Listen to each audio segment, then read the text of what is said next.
That's big business. Hit 10, but that's big pimpin'. My potential, that's infinite. Pin game insane. Make hits like King Griffin, a 10th inning. Ladies and gentlemen, welcome to episode 69 of the 10th Inning Podcast. It's nice. Very nice. As always, I'm Sean. He's Dan. And how you doing today, Dan? Sean, today I don't just have one item, I have plenty of items for you. I got this nice pH water. Okay, interesting. I got smart water if you were interested. I got this is called Zen water if you wanted it. Also got the Voss, all right, if you needed Essentia, I'm coming with it. If you need this is a nice tin can, it's called Path. I got it at your service. One, I didn't know if you were an Evian fella. I got it for you. Aquafina, huh? How about Deer Park? Not as bougie. Anything on the Liquid Death, maybe? Never had Liquid Death, but love their marketing campaign and commercials. I think it's fantastic. Have you had box water? I have not. Okay. I have a question for you. Yeah. Oh, first I have four. I do have four. Okay. I have a hydro flask full of Brita filtered water. But why do you have this much water? What are you trying to do? Well, Sean, yes, I have Fiji. If that's the question you're asking me, I have Fiji. If you want to know if I had Dasani, I have Dasani kind of Poland thing. Spring. Sean, let's stop fucking with me right now. Okay, when you have Big Chill, Sean, you have it all. I'm surrounded by water bottles. I'm doing a water taste test, as I'm sure you guys have seen on the internet.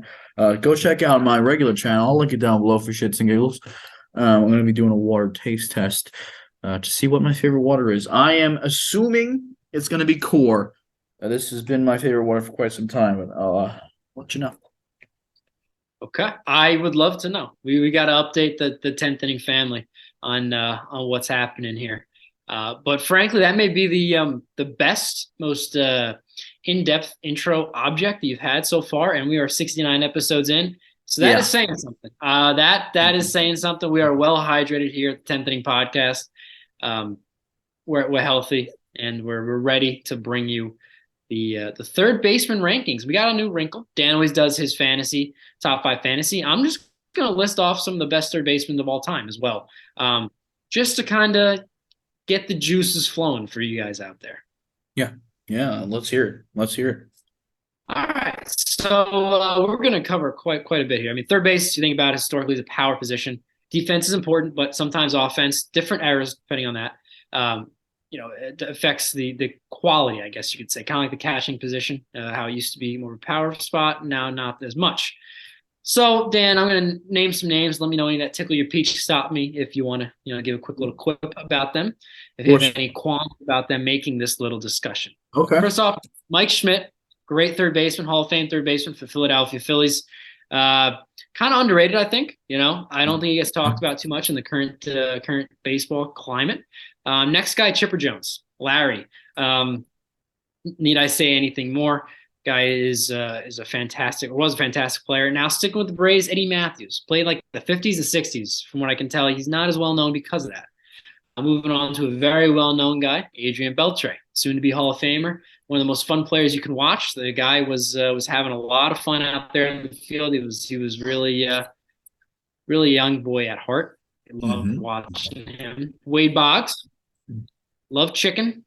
They used to call him the Chicken Man because every time he'd go to an opposing ballpark, he asked the club attendant for chicken. He also liked beer, but chicken is more appropriate for all ages. So there's Wade Boggs. Ron Santo, Chicago Cubs, great third baseman as well. Brooks Robinson, some would say the best defensive player in baseball history in any position. Guy was a human highlight reel at the hot corner. Offensively, his numbers are good, but don't necessarily jump off the page by looking at today's standards in OPS and OPS plus. But nonetheless, he was an outstanding defender. And I'm just going to finish up with it says George Brett here, Kansas City Royals. Sean, I like that. The one that obviously sticks out to me is the one that played in my era. That's Adrian Beltre, one of my favorite players of all time. Probably my top 5 favorite players of all time. The one knee, I have a one knee bobblehead where he's swinging onto one knee. I mean, him and Andrews were so fun to watch. And hell of a player. Fun time to watch. Great personality. Sean? Yep. We got to get into the top 10 today. We Okay? Today. And today, we're going to tell you guys at home. Now, this is not necessarily for fantasy. We're going to give you our top 5 fantasy picks. So, for you guys who are here for fantasy, stay tuned. Give me 2 minutes. You're going to get your you do if you don't mind. But we're talking real life. We base this off of F War. So at the end of the season, we will check back in. This will not go away. We will be graded on this. I lost. Sean won last year for his rankings. And we will see who has the best, most cumulative war, basically, and closest to their actual positions 1 through 10 when they finish out the season. So we'll be looking at defense. We're looking at offense. And I know it doesn't factor into F4, but me and Sean take into account leadership, and clubhouse kind of situations. Because honestly, although it's not quantifiable, it matters. You can talk to anyone in baseball, stat head or not, it definitely matters. These are people. They're playing a game with other people. And like in any work environment, the attitude matters. Yep. Clubhouse chemistry matters. Sean, let's get these people to top 5 fantasy. So if you guys are here, honestly, I think Roto or points leagues, for me, it's fairly similar. Maybe Bregman doesn't make it on Roto, but let's get to it. Number 1, it's Jose Ramirez for fantasy. This guy is going to give you power. He's going to give you speed. He's probably going to give you average. He's phenomenal, especially with the shift gone. He's just an all-around player, one of the best in the game. Number 2, for fantasy, I got to go Rafael Devers. Doesn't bring with the glove as much. I think this guy's going to break out this year. He had some little injuries kind of at the end of the year and really did not have as strong of a second half as he did as a first. I think he has 2 of his first halves from last year and really breaks out offensively. Defensively, we're going to see how he ranks in real-life performance. Number 3, Manny Machado. Hell of a year last year, MVP caliber. What can you say? Probably going to be a Hall of Famer, to be honest with you. Number 4, Nolan Arenado. Very similar year to Manny. I think in regular, real life, both of them get a bump because of defense, but number 4 for fantasy. And number 5, Alex Bregman. Guy doesn't strike out, gets on base a good amount. Average is not going to kill you. It's probably 260, 270. Has a little bit of power, a very small amount of speed, but he doesn't hurt you in any category, and he certainly gets a lot of points in points leagues. So Alex Bregman at that number 5 spot. Any qualms? I don't think so. I mean, third base, you really could go many different ways with it, and I'd still be okay. It is probably the most loaded position, at least in the top 5 out of any of the positions will rank. So you can't lose either way. Sean, I appreciate your services. Would you mind giving me one more service and talk to me about your number 10? My number 10 is the guy behind me right now. Okay, Brian Hayes. I did not know where to rank him. I think he's going to far exceed far exceed his numbers that he put up last year. Last year was not necessarily a great year for him offensively. Defensively, he's a very, very fine defender. But offensively, the numbers were not pretty. Just to give you a quick rundown, guy had a strikeout rate of 21.8, and we know here at the 10th Inning Podcast, we don't like strikeouts. That is a pretty high strikeout rate. Only a 244 batting average. Did have 20 stolen bases, so he's got the speed. Walk was a little low. Walk percentage was a little low. His WAR overall was 3, so not too bad at all. What I'm going to kind of chalk this up to is, at least in part, first year of a rather long contract he signed, 8 years, $70 million deal with the Pirates, similar to what the Braves have been doing. But he basically is, by signing that contract, as being, set as a cornerstone for the Pirates in their rebuild.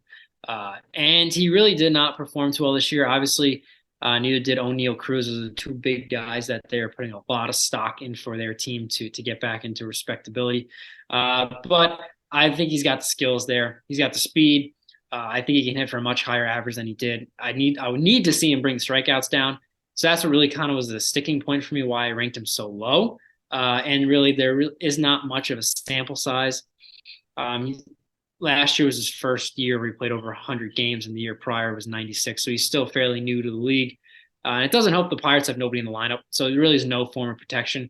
And the lineup should be a little bit better this year. They got McCutchen, who's not level McCutchen anymore, but still an improvement. They also have Carlos Santana, who may not be what he was, but still a bit of power threat in that lineup and will get on base. So I think the offensive numbers should improve. The defensive numbers are already there. So by the end of the year, I wouldn't be surprised if I grossly underrated him. But at this point in time, I think he's just cracking my top 10 list for the third base position. I like it. I like for a couple reasons. First, I got two tiny comments. One, Carlos Santana. I want to talk to you about this. He almost made my top 10 first baseman list. I'm wild behind Carlos Santana breakout year this year somehow at 36 years old. Yeah. We'll talk about that more in another episode. I think when we do DH, we're going to throw in like some utility and just fun players that just missed. He's one of those guys I really like a lot for this year. Sean, when did you become a super fan and get your wall painted to Brian Hayes? I gotta ask. Yeah, you say a midlife crisis.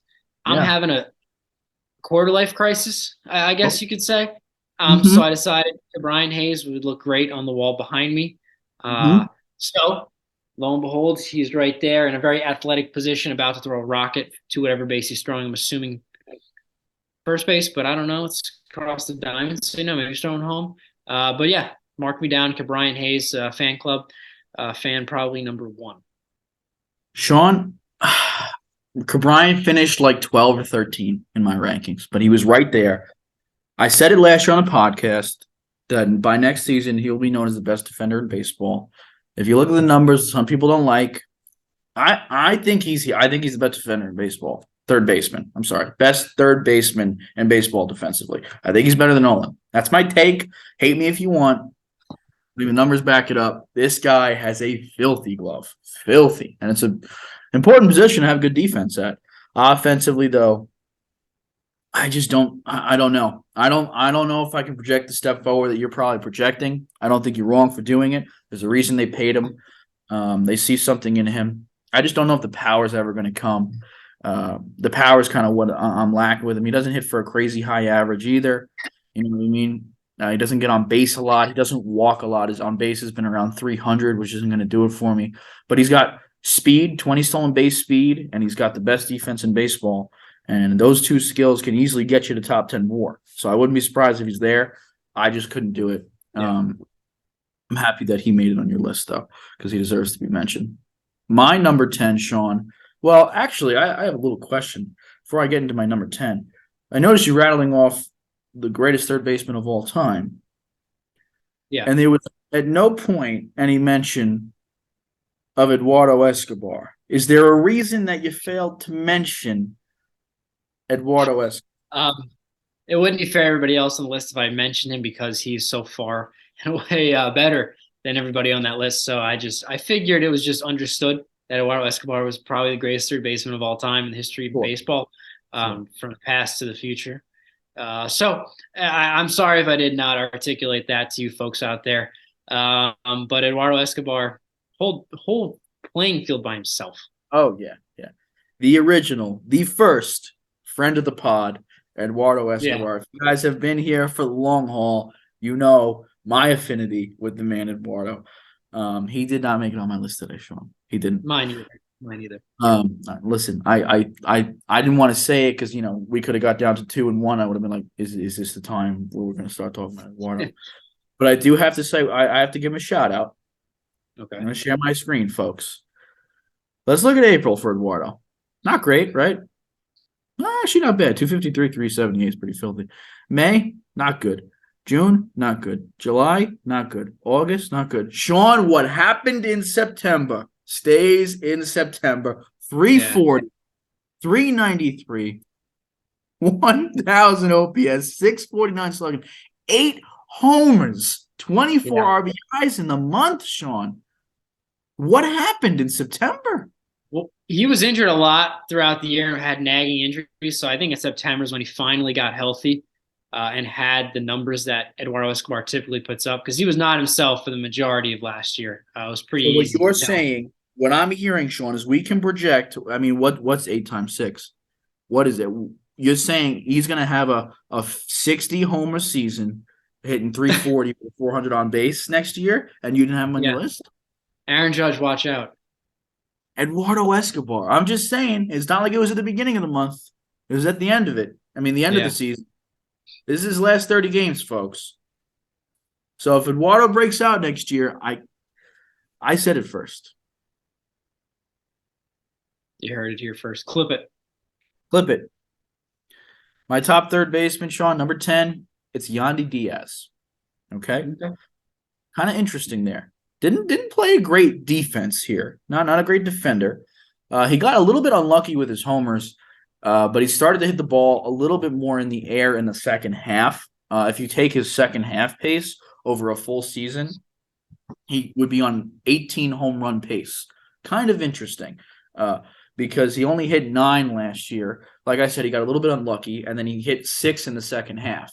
So you combine that, I actually have him projected for 16, quite a jump up.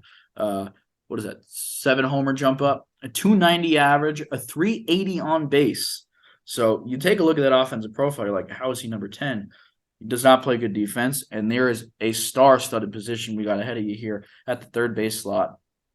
Last year, Sean, no, this guy broke out. 296 average with a 401 on base. I believe he made the All-Star game.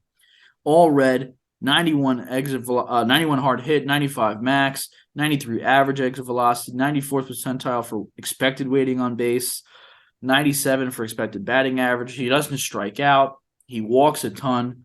His strikeout rate, Sean, 10.8%. His walk rate, Sean, 14%. You know how that gets me, Sean. That is almost 3 percentage points higher on the walk rate. Walk more than strikeout. Yandy Diaz has figured it out at the age of 31. And God forbid he learns how to play defense. I mean, you could be looking at an easy top 5 third baseman with this kind of offensive profile. Maybe not. There's a lot of good hitters. But I'm really excited about Yandy's profile. You know I like it. The high on base, the power I think could come a little bit more. I like Yandy. I like him too. You'll hear him a little bit later from me, but he's a prototypical Tampa Bay Ray player.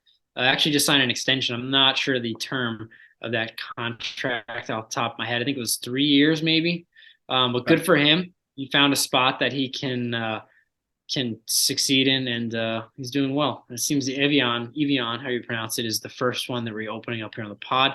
Not a fan, folks. Behind the scenes footage, Dan does not like Evian. I don't know how you want to pronounce it, but I don't think Evian's going to make the top 5 for me. He's going to make top 10. Not feeling it. Not feeling it. No. So my number 9 here, third baseman, from the Colorado Rockies, Ryan McMahon. Last year, I don't recall exactly where I had him ranked. I know I had him a little bit higher up my list because the 2021 season, he was outstanding offensively and defensively. And those numbers, unfortunately, took a bit of a dip offensively. He played more games this year than 2021, and his offensive numbers declined with that as far as in home runs and RBIs, the big buzz statistics there. And it's always tough, as with anybody in Coors Field. How much are those numbers Coors Field, or how much are those him? Which is the tale as old as time. That debate will rage on for light years. But nonetheless, he's a solid third baseman, has filled Nolan Arenado's shoes quite well at third base. I think he's probably going to have a season right around what he did last year. I would love to see the K rate drop. He's at 26.5%, and that actually increased from 2021 by about 2% or so. So that's heading in the wrong direction. The issue he has, much like Brian Hayes, no protection in the lineup for Colorado. Chris Bryant is the big bopper.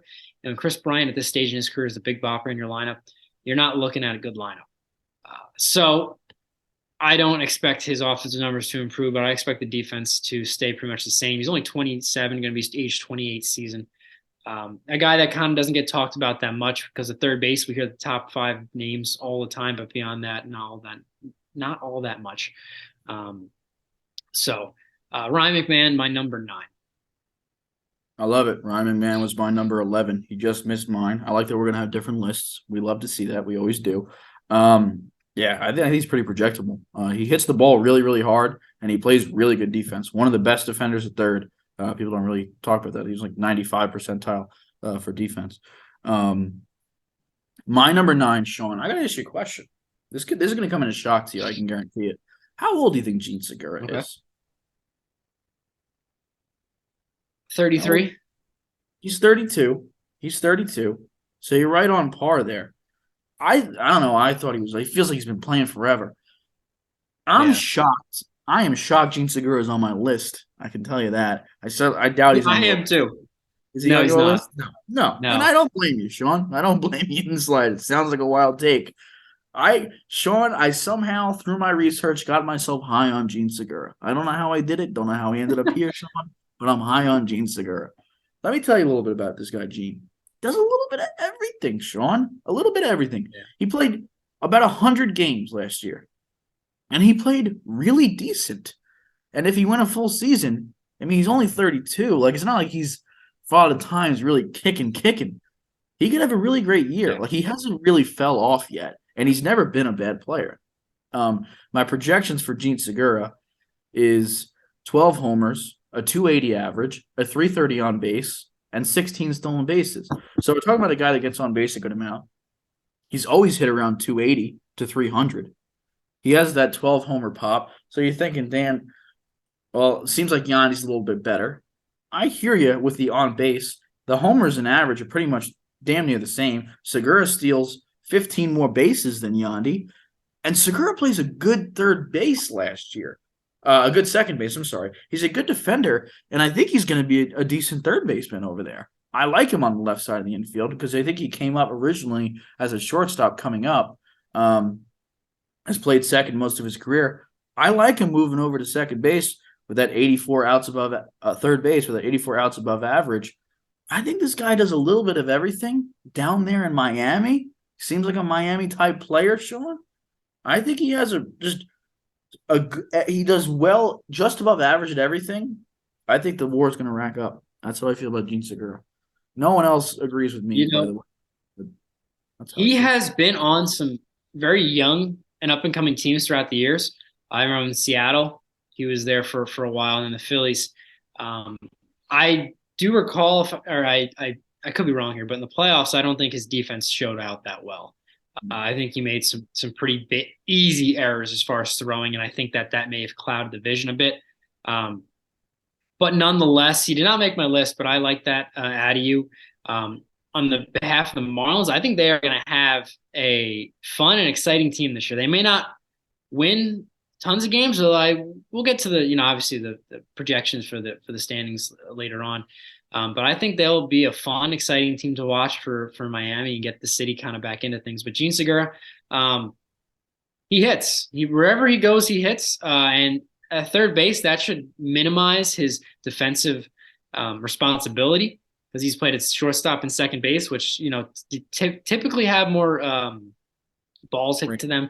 Also, turning the double play is more of a chance for errors. Third base, he can kind of settle in. And there won't be a whole lot of pressure on him in Miami, unlike in Philadelphia. So that can only help him from that standpoint. Taking a gamble, Sean. Taking a gamble. I'm taking a gamble on Gene. Well, where do you got number 8? My number 8, well, this guy, you don't know what you're getting out of him. And frankly, he's got one of the most unique season stat lines I've ever seen, and I will read it to you. Eugenio Suarez. The guy is a monster, home run wise, production, RBIs. Average wise, not so much. K rate last year was 31.2. Frankly, I don't know who has a higher K rate than him. Sean, this is the 10th inning podcast. What's happening right now? Yeah, the other numbers outweighed that for me. So I for fun, I will read you his 2021 stats, offensive numbers, with Cincinnati Reds, right? Tell me where they go wrong. So he played 145 games, had 31 home runs, 71 runs scored, 79 RBIs, not too shabby. Walk rate of 9.8%, not great. Strikeout rate of 29.8. Now, the batting average was 198. 198 was his average, 79 RBIs, and 31 home runs. That is one of the most bizarre slash lines I've seen in a full season from a player ever. I Out mean, of the guy none. literally either struck out or hit a home run, quite literally, and was I believe the cleanup hitter for the Reds. So he was right in the middle of that lineup. I don't think I've ever seen that before. That's impressive that he did that. Uh, that when I was just looking at the research, that was just something that stood out to me. He has had seasons where he's hit 280, 271. I mean, his best year was 2018. He had 283, 104 RBIs, 34 home runs, and his strikeout rate was at 23.4, which is quite a drop from what it is now. Yeah. This past year, he had 236 average, 87 RBIs, 31 home runs. So he's pretty much in that 30 to 35 home run range. I think this year he'll hit about, I think he goes up 240. I think he gets up there. I think he comes in about 90 RBIs and about 35 home runs. Seattle is kind of counting on him to have that level of production. He's kind of a key cog in that lineup. And as long as he doesn't get too many balls hit to him at third base, he should be okay because he's not a good defender.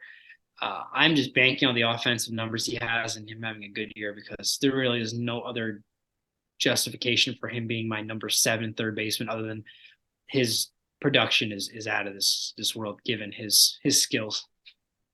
Now, Sean, was he number 7 or was he number 8 for you? He was number 8. Sorry. Okay, just wanted to make sure. I didn't know if you jumped the gun, Sean. As a member of 10th Inning Podcast family, I'm shocked. That's all I'm going to say. I have nothing else to say on Eugenio Suarez. I don't disagree necessarily, but you understand that I don't like that kind of stuff over here. Yeah, I don't either. To be honest with you, but you thought so, and then you just put him number 8 on your list. Is what happened. Yeah. I'm going to have to get to my poster child today, Sean. We went with the 2 young guns on the 2 up-and-coming teams, Pirates and Orioles. Gunnar Henderson. A lot of hype between this guy. Number 1 prospect in baseball right now, Sean. Number 1. Pipeline just released their new rankings about a week and a half ago, and he is the number 1 prospect in baseball. So let's take a look at why. It seems like he's ready. He only broke out last year, though. So that's the major risk I have with Gunnar. Let me pull up his stats here. I should have done that while you were talking. But while I do this, let me read you my projections for Gunnar. I have him at 22 homers, a 260 average, a 345 on base, 15 stolen bases, and about average defense. So a guy that pretty much does a little bit of everything, similar to a Gene Segura, but that home run and on bases is going to be a little bit higher for him. A little bit of sacrifice on defense, but I've heard that he's going to be pretty good at the hot corner. Let's take a look at his minor league stats. So in 2019, he was a 259, 331 guy. We're talking average and on base. The slugging was 370. So certainly, you could sneer at it if you like. 2021, though, he played up to Double-A, and he did better. He certainly did better, but it wasn't anything crazy. I'm sorry that my laptop's having some issues here. 258, 350. So something that you could see in the major leagues, but a 476 slugging. Last year, though, he broke out. 297 average, 416 on base, 531 slugging. He did a lot of that damage at AAA as well. So that's the main reason why I think he's ready, because if you're doing that kind of damage at AAA, Sean, as you know, it's not that huge of a jump up to the major leagues. Obviously, he's a rookie. Yeah. I like to project the young guys a lot. I'm not super high on him because I don't like the risk of him only really being good in the minor leagues for one season. But everyone's on this guy. So at some point, you got to figure something's real. I have him at number 8. You say he's the number 1 prospect in all of baseball? He's the number 1 prospect in all of baseball. I wouldn't be surprised if this time last year he wasn't even a top 100 prospect in baseball. He flew up the rankings fairly quick. I think he was top 100 last year, but I think he was probably like in the 40s or 50s. I don't think he was really getting too much higher than that. Yeah, no, I was not familiar with him until this past season, towards the end of it, honestly. Yeah. That is, yeah. You never know. Those guys sometimes are just late bloomers, and the upside is it clicks and they become stars. The downside is it was a flash in the pan, and whatever he had, he just was a temporary thing. I mean, the man's 21 years old. He came up last year in 34 games at the end of the season, and he did fine, 259, 348. And if you see something close to that, what did I have him at, 260, 345? So I basically just have him continuing to do what he was doing last year. The exit velocities look really high. He's very fast. He has very toolsy, and it seems like he's succeeded in 30 games, which is a decent enough sample size at the major league level. Yeah. So with all the hype behind him, I guess I see no reason that he can't at least keep that production level. And if he does, then he'll probably be a top 10 third baseman war-wise. I like that. Didn't make my list, but very on par for you and the prospects. You like the young players. Got to have someone who hasn't played in the league yet on your list, Sean. I have to every single week. And I do apologize. I want you to bear with me, Sean, if I end up with a burger in my mouth during your next guy. Okay. All right. As long as you share, and hopefully it's a Wendy's burger. Sean, it's not a Wendy's burger, but sorry. All right. My number 7, Yandy Diaz, the aforementioned Yandy Diaz. So, Dan, it's maybe not a great time to eat a burger because I'm not going to have too much to say because you kind of covered it all before. That looks pretty good. Yandy Diaz had really a breakout year last year, at least over the course of a full season. He had some solid numbers, but he never played more than 80 games until 2021. He is unlike Eugenio Suarez, he is a 10th inning podcast performer. Like Dan said, he has a walk rate about 3% higher than his K rate, which you don't see that hardly ever nowadays. And he has a little bit of pop, 9 home runs, but as you mentioned, Dan, you project him to hit for more power, and I think that likely will be the case. I also think his average may drop a little bit because of that power. And now he's got a little more of a certain future, some more job security because he was on a 1-year deal with Tampa. So I think he'll play a little more freely. His defense is atrocious, defensive negative 5.7. Not great, but his WAR overall was 3.8. Shows you how good his offense was to outweigh that defense.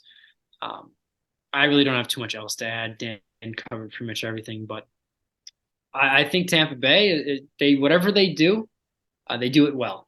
They revitalize so many players' careers, and it works out well for them and those players. Sean, my number 7 is a guy who seems like he had a career revitalization the last month of the season last year. Guy that I love a lot, and a guy that I was trying to trade for a future second-round pick for anybody at the trade deadline last year. I don't know if you remember this. Max Muncy. Not a single soul would even take him off my team in the Dynasty League. All of a sudden, to me, if you're playing fantasy, he's a top 5 second baseman because the second base is thin. And if you're not playing fantasy in real life, I mean, even at third base, he's top 7 third baseman. Max Muncy was injured. He had an elbow injury. The swing mechanics were not there. I understand he was taking a lot. There was the whole thing, the guy doesn't swing, he strikes out a lot. It's been his whole approach his whole career. The problem was when you do that and you're not hitting the ball hard and you're not swinging, your swing path is different. Yeah, now all you're doing is striking out or walking. Pitchers are going to expose you. They're going to execute further and further out of the zone. He's either going to walk, he's not going to feel confident to swing because he knows he's not hitting the ball hard. Last month or two of the season, he went absolutely crazy. And we saw that he basically did exactly what he's done his entire career. So let's take a look at my projections for him. I have him at 28 home runs, 250 average, 360 on base, and 2 stolen bases. He also plays a decent defense. It's not great, especially at third base, which is like his 16th position, I would say. I'd say he's better at second. He's better at first.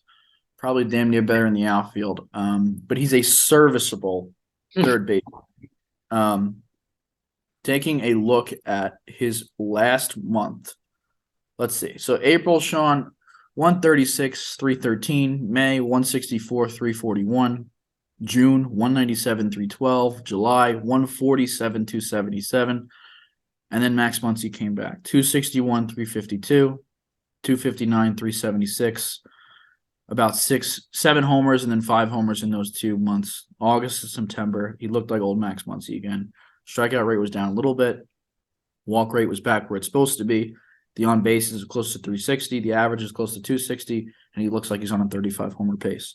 To me, it was very clear because he had an injury, and then he came back from the injury, that we don't really have to worry about what happened prior to him, refiguring it out. And because of that, I think he's going to be fine this year. Yeah, that's a good pick. I didn't put him in the top 10, but the second half, and primarily those last 2 months, were pretty impressive. The numbers he put up, and also props to him for not sitting out the early part of the season or complaining, because he had him again just eaten alive by the media about how poorly he was doing. Team stuck with him, and he stuck with it. So props to Max Muncy, and I'm sure I'm going to regret not having him in my top 10. When Eugenio Suarez hits 140 and Max Muncy has his normal 260 average and his production and far superior defense over Eugenio. So I do like that out of you. And I remember no one wanted Muncy. You offered me Muncy multiple times. I basically told you to go jump in a lake after that season. So I hope for your sake he rebounds well and you enjoy having him on the Red Hots in 2023. Got a starting job back. So now, yeah, he did. That's good for him. Good for him. Boost the confidence. My number 6, Alex Bregman, Houston Astros. I was not sure where he was going to fall. He has proven to be one of the more consistent players in baseball. As far as defense goes and offense. Last year, he had a bit of a resurgence in his production off runs batted, excuse me. He had a couple down years, so 2020, which everybody kind of seemed to have a bit of a down year. If you look at Jose Altuve, which we talked about last week, his 2020 was atrocious. So you kind of can throw that out the window. But last year had 93 RBIs, 23 home runs, hit 259. Now K rate 11.7. His walk rate 13.3. So another guy on this list who has a lower strikeout rate than a walk rate. We love to see that he gets on base. He's got a little speed too, not a speedster per se. He only had one stolen base, but he's kind of got that sneaky first to home on a ball in the gap speed. That's huge. And he's a very good defender. His WAR last year was 5.5. Really nothing to sneer at as far as his defense goes. Offense is pretty consistent, like I was saying. And that lineup's loaded. So he's got protection up and down the lineup. And he has that moxie, I guess you could say. He is not afraid to let people know how he's feeling, which kind of made him an easy target after the Astros had their scandal. He was not apologetic for anything.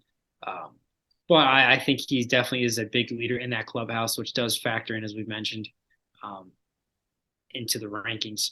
So I expect Bregman to have pretty much a Bregman type year. Maybe some people have some down years. He moves right into that top 5. We'll see. Sean, I couldn't agree with you more. He's also my number 6 for everything you just said. Surprisingly good defender. Obviously, the Crawford boxes help him a little bit with the power department. He doesn't hit the ball extremely hard, but he's going to have around. My projection is 25 homers, 260 average, 355 on base, and surprisingly good defense. And like you said, in the loaded lineup, ever since 2019, we kind of realized we could throw that out the window. Everyone had the crazy season. He's been pretty projectable. Does the same thing every year. So I like that pick there. Yeah. He was a guy that, frankly, I was like, oh, yeah, Alex Bregman plays third base. You don't really hear about him that much in the past couple of years, which is probably, good because the Astros kind of faded back out of the limelight, which is crazy because they're consistently one of the best teams in baseball every year. They won the World Series last year, but he can be kind of a sleeper candidate, as strange as that may sound. I feel like we have the same number 5 too, Sean. That's my take. Okay, my number 5 plays the Atlanta Braves. Austin Riley, a guy that you're not a huge fan of, but I actually do like him a lot. I mean, as much as I can like an Atlanta Braves player. He does very well against the Mets, which is very unfortunate. But he came up in he had that big rookie season in, was it 2019, where he was ripping the cover off the ball, and then he came back down to earth. In Right. 2020, didn't have much of a year because of COVID season, and then in 2021 proved that his rookie year was not a fluke. Came back with 107 ribeye stakes, 33 home runs, and hit 303, which is not too shabby for a guy who has a lot of power. So he wasn't just all or nothing. He also could spray the ball in the gaps around the field. 2022 last year, much the same. On 159 games, had a 273 average, 93 RBIs, 38 home runs. I'm a little surprised, 38 home runs, only 93 RBIs. So a lot of those home runs were not with the bases juiced. Weren't too many ducks on the pond. Any other any other baseball, not slogan, baseball mantra. Yeah, I mean, You it know what is. I'm getting at, It's baseball lingo. Lingo. Bingo. But I would like to see his walk rate go up 8.2. I'd like to see that go up and his K rate to drop a bit, but his K rate has dropped significantly from when he first entered the league. It was at 36% in 2019, last year at 24. So that is a big decrease. Not a great defender. I'd say a little below average defender. The offense is definitely his calling card, but that offense can far outweigh the defense for his production. And once again, in another loaded lineup, he has protection. So I don't like it. There's something about him personally I don't like. The guy's a good ball player. He's also a top five third baseman. He's also my fifth third baseman. Sean, back to back. Is there a shot we rattle off 6 through 1 the same? Is there a shot? I don't think so, because I think I have one particular guy a little bit lower than you Okay. might. But Okay. We'll see. I have a feeling we might, but Austin Riley is my 5 as well. Listen, he hits the ball hard. He hits the ball often. My projections for him, 36 homers, 275 average, 360 on base, 2 steals. He plays pretty shit defense, but I mean his offensive profile is he's good. Listen, when the 2020 season happened after 2019, it was like everyone doesn't think 2019 is real. So the only thing I had to go off of was 2020. So at that point, going into 2021, I didn't know whether to trust it, Sean. I didn't know whether to trust it. Then he has a shit 2020, and he has a good 2021. I'm like, do I trust this? Now I trust it. He's good. He's a good player. What are you gonna do? yes, yeah, he certainly Number 4, is. Sean. You're taking everything from me. I can't even say nothing anymore. Number 4, I have Nolan Arenado. We don't have the same list. Yeah, I had a feeling. I may have a clip moment coming up here. Nolan Arenado, great player. Had kind of a resurgent year last year for the Cardinals after getting traded from the Rockies. I say resurgent in 2021. He still put up just great numbers. His average last year took quite an upswing, which I don't think is sustainable at all. He had really a just fantastic year of WAR of 7.3, which has got to be top 5 highest WAR in baseball. I could be wrong on that, but You're right where there. I'm saying it might be a little controversial. I have never been a huge Nolan Arenado fan offensively. Defensively, you cannot, argue what he's doing. Offensively, Coors Field has an effect. I think that he was kind of the benefactor of a bit of luck and having Goldschmidt hitting behind him last year. But I think Arenado, the Arenado we know is going to cease to exist starting next year. I think he's still going to have a good season. I think we'll have about 75 to 80 RBIs. I think the average is going to take a tumble closer to 250. His defense is going to remain the same. You can't take that away from him. But offensively, I think that he is going to take a whole step back. I think the Cardinals as a whole are going to take a step back. Goldschmidt is not going to do what he did last year.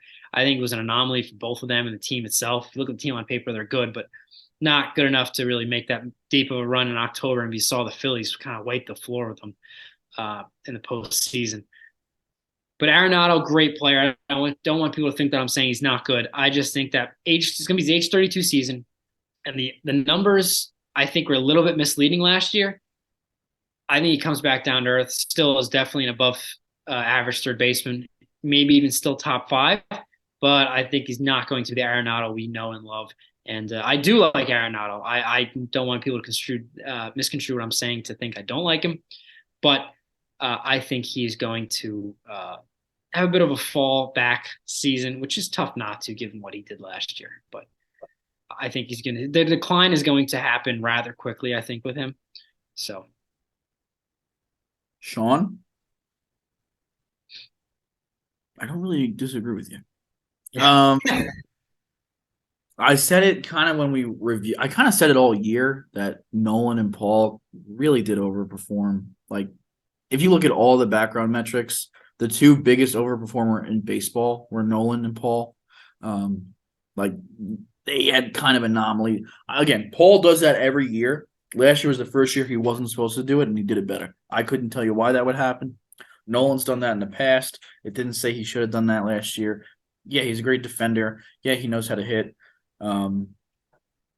Somehow I've taken the other route with it and just said, maybe I don't trust the background numbers. I don't know. And you know me, I'm a big background numbers guy. I don't know what I mean. Listen, I don't have him number 4.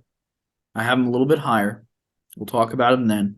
But Sean, I like the take because I think you have bigger balls than me, generally speaking. My number 4 guy is, yet again, you're going to be higher on my guy than me. It's going to be Rafael Devers. Is my number 4 third baseman. I reserved the number 3 for people who could play defense. The strikeout rate went down yet again for Devers. It went from 21.5 to 18.6. He's under 20% now. You got to love that. He had one of the worst home run lucks in the entire league, Sean. In the entire league, he had one of the worst home run lucks. -5 home runs for last year, believe it or not. And then he kind of was iffy the second half of the season, and then he bounced back in September to end the year. He kind of really had one really, really bad month, which tanked him. I just want to take a look at that. I feel like I've been looking at splits every single player. I'm going to share my screen as well, Sean, if you don't. Do you mind? Go right ahead. So we look at April. The guy's an animal. We look at May. The guy's an absolute animal. We look at June. The guy's an animal. Sean, July, anything on the man? Animal. Okay. September? Animal. June, August. I couldn't tell you what happened here exactly. A 163 average, 226 on base, 288 slugging, 514 OPS. I don't really know what to say about that. That's not Rafael Devers. He must have been injured. Like, there must have been some, like, you know, this is not going to happen again. You take this 1 month out, put another good month in, and make it a full month. Clearly he was injured because he only played 13 games in July. So he probably got injured at the end of July going into August. I don't exactly remember, but that's the most likely scenario there. Correct. Fact check me if I'm wrong in the comments down below. But I think he's primed for, I know he's a star, but a breakout MVP type situation. He's got 33 home runs, 305 average, a 370 on base, 3 steals, kind of shit defense. But that's the offense I'm projecting. Over 300 average, a 370 on base, and 33 big ones, Sean. That's a big season. I love that. Love that out of you. And it's crazy that season he still hit 295. Average is kind of, not really Indian thing anymore, but that is impressive in and of itself. And the other number should improve as the team lineup gets better because he really is the only guy in that lineup. So that should improve. I agree with your take so much that he's my number 3. So I really don't have too much to add. You covered it beautifully. But he just got that nice long contract. He's got nothing to worry about as far as, security. He's there for the long term. Team's going to be built around him. Hopefully he feels a little less pressure with that. And also the team itself is not going to have a lot of pressure. And the Red Sox thrive off that. Every time they win a World Series, they seem to have no expectations. I mean, 2018, I guess they had some expectations, but go back to 2021, they weren't even supposed to sniff winning the division or the playoffs. They got the wild card and went all the way to the ALCS game 6, I think, or 7. So the Red Sox thrive off that. Devers is going to be just fine. but it's hard when you have. It's hard to say there's two better third basemen out there, but the defense is what weighs him down a little bit. But Devers is just pretty much a complete package offensively, and he's going to be playing in the Red Sox in third base for a long time to come. Sean, similar vibe. I think we might still have a very similar top six. We just flip flop 3 and 4. I got Nolan at 3. So we have the same top 2. Unless you did put Eduardo Escobar, and you would just pull my leg. He could be number 1 and number 2 for you. I did it last week or one of the weeks. So that's right, you did. Nolan, I'm trying to figure this out, Sean. Obviously, the Coors effect. He comes to St. Louis. His like last season in Coors, the 2020 season, he was dog shit. And then he goes to St. Louis and he was dog shit. Not dog shit. So that's not right. I mean, the man hit 34 homers, 255. So he wasn't dog shit. But his last season in 2020 in Coors, he plays 50 games. He hits 253, 303. And you're sitting there thinking, interesting. It's the shortened season. We're throwing that out. Let's give him a huge contract. St. Louis, 2021, 255, 312. What does that sound like? The exact same thing he did in 2020. That's a 200-game sample where he's hitting 250 or like a 315 max on base. That's not a good offensive profile, even with power. Certainly not compared to 300 with a 380 on base, which is what he was previously. You go to 2022, 293, 358 on base. He's kind of back to what he was all the way back to 2019, which was really the last time he had performed this well. So I get why you feel that way. I'm trying to figure out a reason why it's happening. The only thing I can see, Sean, yet again, we are sharing our screen here, folks. I love sharing. Sean, you know how I feel about BABIP, right? Batting average on balls in play. I believe in bad or good luck in one season. I think you can have a crazy BABIP one season and it could change. But when I see 2 or 3 in a row, it's like, okay, this is just what that guy hits. 296, 294, 284, 293, 320, 314, 312. This is all ballpark Nolan Arenado. A little bit crazy year, 2017. Let's check the stats. 309. Okay, whatever. He hit over 300 that year. Now we come down 241, 249. When you're looking at this, the outlier is the 2 years, and that's 2020 and 2021. He had really poor batted ball and play luck. And then you go to 2022, 290, which is exactly in line with everything else he did in his career. And what was last season? Exactly in line with everything else he did in his career. It's crazy to imagine because this is 200 games he had the same batted ball luck. You tell me he had bad luck for 200 games in 2 different cities.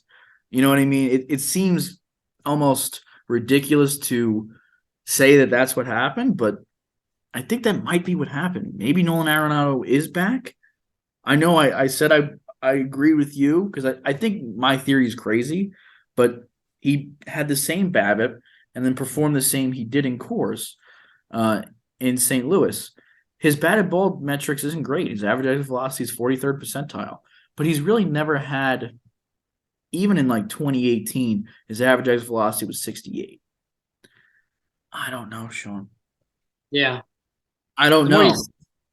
The more you say this, the worse I feel about my take. If I'm being honest with you. I say it, the worse I feel about my take. I don't really. I think we should both feel like shit about our take. I think that's what we should do and move on with that. Nolan could literally be a 250, 300 on base guy, or a 300, 370 on base guy. And there is an equal amount of possible outcome for both. He could be an MVP candidate or like a middling third baseman with good defense. Yeah. This year, I think, is finally the year where there's enough sample size where if he's 250 average for the 300 on base, that's what he is. This was an outlier year. And if he does this again, I guess those 2 years are outlier years. So this is going to be, at least for our projections, the make or break season for Nolan. Not that he should give a shit what we think, but Nolan, you're on the bubble. If he's watching our podcast, he's got bigger things to worry about. Yeah, 100%. Yeah. Sean, who's number 2? Let's see if we can do the same. Number 2, Manny Machado. He had a bit of a renaissance season last year. He went back to the old Manny, the Manny with the Baltimore Orioles. And I say that, but then you look at his 2021 and his numbers were better, all aside from except for average, but he didn't get talked about, which is kind of odd. I think he's benefited from that. The microscope, he was under the microscope for a very long time, and he brought a lot of it on himself. He has had his fair share of controversies between not hustling on the field, not being able to shut his mouth, and getting himself into controversy that way. Throwing a bat at a third baseman when he swung and trying to hit him back with back with the Orioles. But he has seemed to mature, as we mentioned throughout the season. He's kind of become a leader of that Padres team. He's been keeping Tatis in check as best as he can, along with some of the other players. And he's honestly living up to that contract. What he did last year was nothing short of sensational. Defensively, his defensive numbers are back. He had a couple of years there where his defense was really starting to tail off. His last year with Baltimore in 2017, and then 2019, his first year with the Padres. But since then, everything's gotten better. His offensive numbers have increased. His defensive numbers have gotten better. And he is, as crazy as it sounds, he's only 29 years old, and he's been in the league for 10 years. He came up at age 19, and he still has like 4 or 5 years left in his prime. And he's going to be opting out of his contract next year, most likely. So that'll make for a very interesting time. But Machado, he's got the whole package. If he wanted to, he could have all 5 tools. He has speed. He could be a base stealer. He could be a 20-20 guy. I don't think he really is interested in that at this stage of his career. He's never been a huge base stealing threat. He did have 20 in 2015, but then he had 0 the next year, which doesn't make a whole lot of sense. You go from 20 to 0, kind of shows you Machado's, year to year stats are not always projectable. It kind of just depends on how he's feeling that year, which is kind of the reason why he's my number 2, not number 1. He's still, to me, a bit of a wild card mentally, emotionally, how you want to put it. But he seems to have taken great strides in the right direction. And the Padres team is got quite a few bats in that lineup, and he's going to be probably the most feared hitter in that lineup. So that's why I have him at number 2. Well, Sean, I'll tell you why I have him at number 2. You pretty much said most of what I want to say. The only thing I want to mention is that the strikeout rate did go up last year, which is a little concerning. Talk about 16% in 2021. Last year was 21%, basically. He's never been over 20%. He's basically been around 15% his whole career. So that was a little bit interesting to see that jump up. The expected batting average was 264. The expected slugging was 447. And said, basically the background number said he should have had the worst year of his career, as it did with Nolan, as it did with Paul, and all these guys had the best year of their career. So what am I supposed to do with that information? You can't bet against Manny. I have him at 30 homers, 280 average, 350 on base, 10 stolen bases. I don't know if I said Nolan. If I didn't, 30 homers, 280 average, 350 on base. Yes, that's the exact same slash line. 5 stolen bases. They both have a phenomenal defense. The only difference is Manny has 5 more stolen bases. Sean, that was the margin of error between 2 and 3 for me with them. And obviously the Nolan thing, I don't know exactly what to expect. Another thing with Manny, he had a 445 expected slugging and a 530 actual slugging. One of the biggest differences in the major leagues. And it's tough to point at stuff like that because when guys have MVP seasons, obviously they got lucky. Like no one performs that well all the time, but he's always been an amazing player. So you're going to have a little luck. You're going to have a little regression with Manny. But it doesn't mean he's not a phenomenal player. And it doesn't mean because he hits the ball so hard, he won't outperform his expected slugging again. Just because how do I put this? Expected slugging and expected stats don't always apply to elite hitters, even for power. When you're an elite hitter, you can put the ball where you want to put it. It doesn't matter how hard you hit it, and you can sneak a ball over the line, and you can get the right launch angle. And Manny's an elite hitter. Like I said, I think he's a future Hall of Famer. Yeah. Sean, are we doing this 3 weeks in a row? We are. We doing this 3 weeks in a row here. Yeah. You ready? Yep. The 10th Inning Podcast's number 1 third baseman for the 2023 season, Jose Ramirez. That's it. Jose. Guy does it all, Sean. You want to talk about him first? You want me to get into it? I'll let you take him first because I'm going first the whole day. So I appreciate it. His background numbers and batting average are kind of really back and forth. Sometimes he hits 1 year he hits 300, next year he hits 260. And like the expected numbers are like usually always the opposite. When he hits 260, he's supposed to hit 300. When he hits 300, he's supposed to hit 260. Last year, I think he was supposed to hit 260 at 300. But he's always so good, regardless of that. Like that small batting average difference doesn't really change whatsoever. My projections are like safe and conservative, and he can easily outperform this. But 30 homers, 265 average, 355 on base, 20 steals, and he plays really decent defense. He's not as good as Nolan and Manny, and Brian and even McMahon probably, but he's that second tier defender, and he has speed, power, average, and on base personality. He's the leader. He's the captain over there. I know doesn't have the C on his chest other than Cleveland, but like the man's an absolute stud. And Sean, can you think of a cuter player at the third base position? I don't think I could. Thank you. Anything to add? Not much other than I always say this. We always say this. He's by far and away the most underrated player in baseball. I don't know if that's him playing in Cleveland, which probably doesn't help. But, I mean, you look at the numbers. Like you said, the average fluctuates, but every other offensive number stays basically the same every season. So it's kind of weird how much the average fluctuates given like the other production doesn't move at all. He's a career 279 hitter. But like everything else is like you can pencil him in for close to 100 RBIs a year, if not higher. Yeah, I mean, typically it is more than 100. Last year was 126 and right around 30 home runs. He really is predictable in a good way. And he has a nice contract for Cleveland.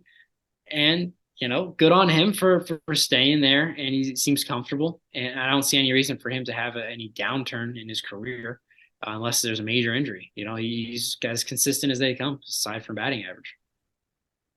Yep. And again, Sean, I think let's not fail to mention that he's cute. We gotta reiterate that. That's all we got for you today, Sean. I don't have a pick a card. I don't. I'm not in my regular location. I'm very sorry, but you know what? I think your list at the beginning will do. I want to give a quick list at the end here. So these are Fangraphs projected top 10, Sean. Let's see how we did compared to what they project. Number 10, a guy that didn't make our list, Matt Chapman. They have it number 10. Guys, we don't have to talk about how I feel about Matt Chapman. Number 9, surprising neither one of us had it on our list. Surprising he's this low.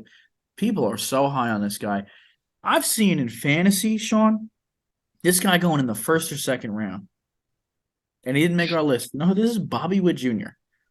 I don't like Bobby. I think you have him ranked somewhere else, different position. I had him ranked at third base at number 7 or 8, but then I looked it up and he played 20 more games at shortstop last year than third base, and he's probably going to be playing shortstop, so I'm going to rank him at shortstop. Good to know. I will consider that for next week. I don't know if I buy the hype on Bobby Witt, but we'll talk about that next week. He would have been 12 for me, just missing mine. Sean, I hope he's top 5 for you, and we can have a little debate about Bobby Witt next week.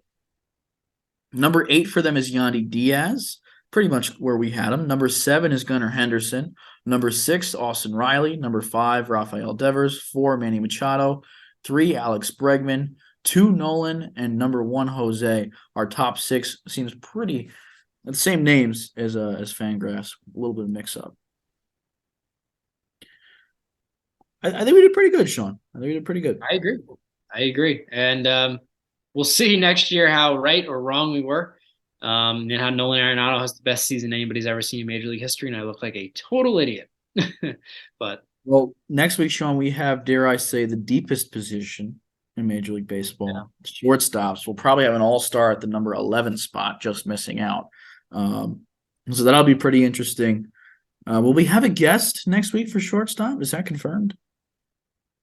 Potentially.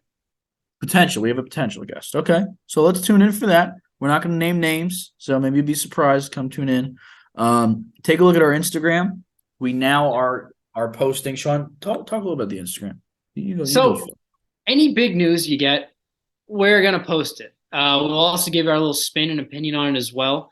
Like Jeff McNeil, he signed an extension last week. We posted that. We also encourage you to leave your comments down below about what you think, how his deal, or any news for that matter, how it's going to turn out, who it affects. Give us your opinions. Also, stay tuned to our Instagram story. That is where we post more, not necessarily news, but for example, today we posted some fun battles between Adrian Beltre and Felix Hernandez, just because Dan and I grew up with, that was our era.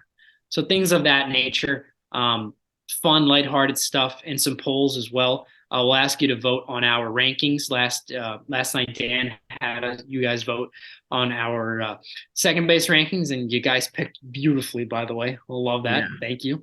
Yeah. Stay tuned to that, please. We're going to be much more active on our social media accounts on Instagram, and feel free to interact with us. If you want to come on the podcast and hop on an episode with Dan and I, we would be more than willing to do that. The more people we can get involved, the better. The more fun it is for you, the more fun it is for us. It makes the content more different, and it's just across the board fantastic.